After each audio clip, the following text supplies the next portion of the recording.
Kita ke informasi berikutnya, pemirsa. Menteri Keuangan Purbayayudi Sadewa membenarkan pernyataan Presiden RI ke-7 Joko Widodo terkait proyek kereta cepat Jakarta-Bandung yang tidak semata-mata untuk mencari keuntungan, melainkan menjadi investasi sosial jangka panjang bagi masyarakat.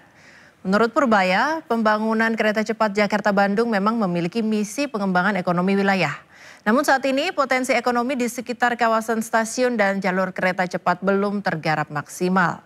Nantinya, jika potensi ekonomi di kawasan tersebut sudah tergarap, dampak ekonominya akan lebih terasa kepada masyarakat.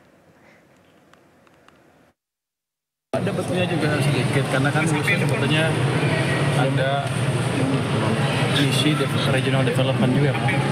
Tapi yang regionalnya belum dikembangkan, mungkin di mana ada pemberian di sekitar jalur bus supaya ekonomi seperti itu mungkin dikembangkan ke depan. Jadi enggak ada betulnya.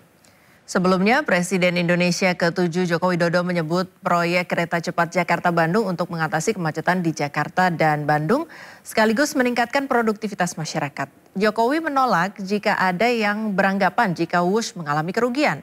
Terkait polemik utang Wush yang kian membengkak, Jokowi menyebut utang tersebut bisa berkurang seiring berjalannya waktu. Transportasi massal, transportasi umum itu tidak diukur dari laba, tetapi adalah diukur dari keuntungan sosial.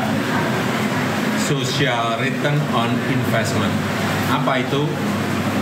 Misalnya pengurangan emisi karbon,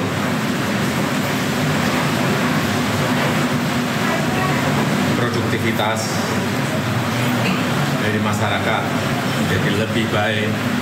Kalau penumpangnya sekarang per hari kan kayak bus itu sudah 19.000 dan sudah mencapai penumpang sampai 12 juta penumpang. Itu kalau setiap tahun naik orang berpindah, ya kerugiannya akan semakin mengecil.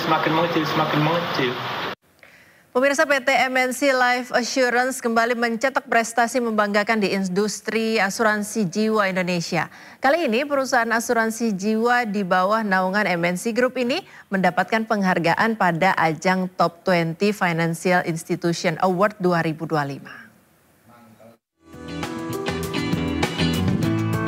Kinerja positif PT MNC Life Assurance di dunia asuransi Indonesia berhasil meraih 2 penghargaan bergengsi pada ajang The Finance Executive Forum dan penganugerahan Top 20 Financial Institution Awards 2025. MNC Life, anak usaha dari PT MNC Capital Indonesia Tbk ini, mendapatkan predikat sangat bagus dalam kategori perusahaan asuransi jiwa bermodal sendiri di bawah 250 miliar rupiah. Pada ajang ini, Direktur Keuangan MNC Life Ludin Marudut Panjaitan juga dinobatkan sebagai The Best CFO 2025 untuk kategori asuransi jiwa. MNC Life meraih penghargaan Top 20 Financial Institutions Awards 2025 dengan predikat sangat bagus serta The Best CFO 2025 untuk kategori asuransi jiwa. Tentunya pencapaian ini menjadi bukti komitmen kami dalam menjaga kinerja keuangan yang sehat dan menghadirkan perlindungan terbaik bagi masyarakat. Selanjutnya, MNC Life akan terus berinovasi, memperkuat layanan, dan menghadirkan nilai keberlanjutan di setiap momen kehidupan masyarakat Indonesia.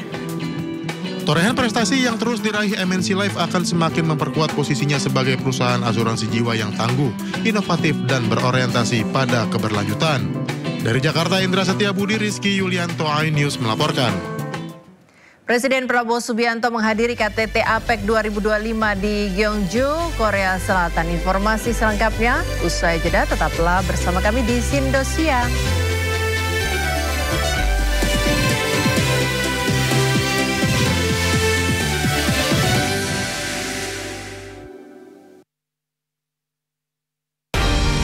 Setiap hari ada yang berjuang demi mendapatkan pendidikan dan akses kesehatan yang layak.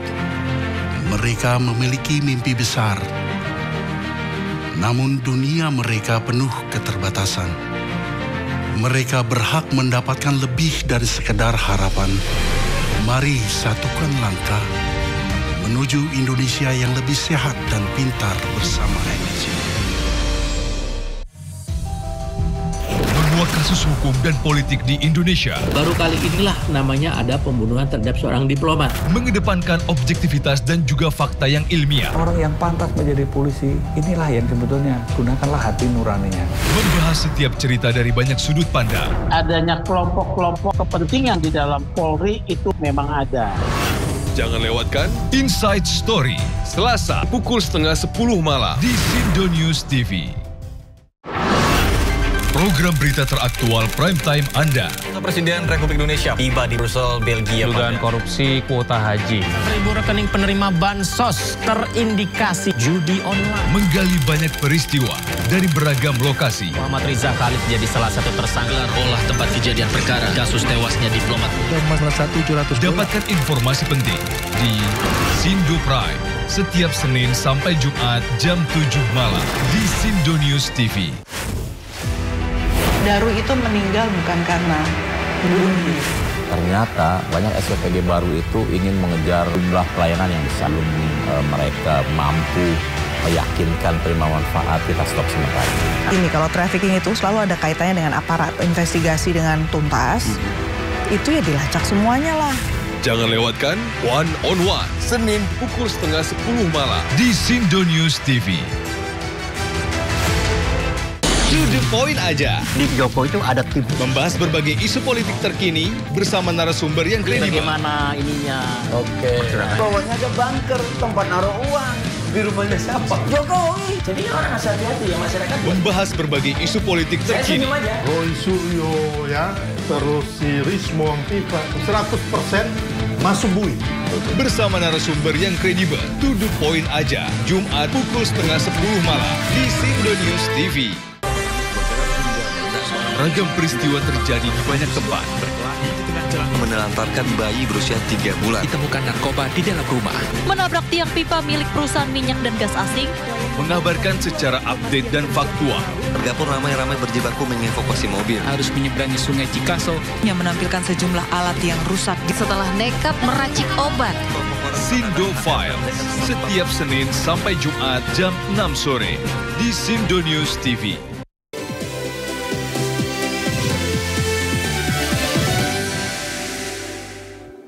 Pemirsa, Presiden Prabowo Subianto tiba di Gyeongju, Korea Selatan untuk menghadiri KTT APEC 2025.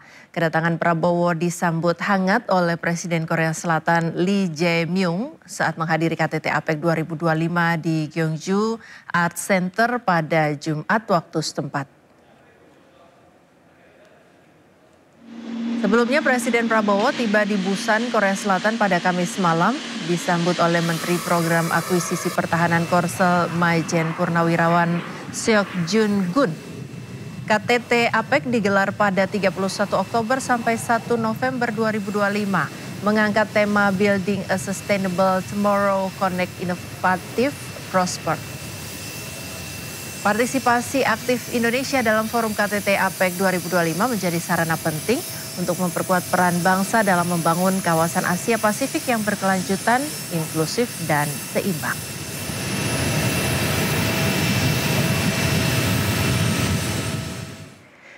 Ya, Presiden Prabowo Subianto mendapat sambutan hangat dan meriah dari diaspora Indonesia. WNI yang tinggal di Korea Selatan mengaku senang bisa bertemu langsung dengan Presiden Prabowo.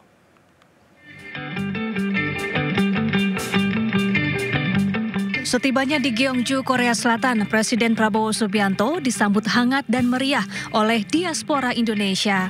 Para diaspora Indonesia yang tinggal di Korea Selatan ini secara khusus datang ke hotel tempat Prabowo menginap. Mereka mengaku senang bisa bertemu langsung dengan Presiden Republik Indonesia. Untuk aku sih berharapnya Pak Prabowo bisa membawa Indonesia lagi untuk maju lagi ya. Semoga harapannya dengan 4 tahun lagi Pak Prabowo memimpin Indonesia ini bisa membuat masyarakat lebih sejahtera. Senang dan bangga dapat bertatap muka dan bertemu langsung dengan Bapak Presiden, Bapak Prabowo Subianto. Presiden Prabowo akan menghadiri KTT Asia Pacific Economic Cooperation atau APEC 2025. KTT APEC akan membahas arah kebijakan strategis di kawasan Asia Pasifik.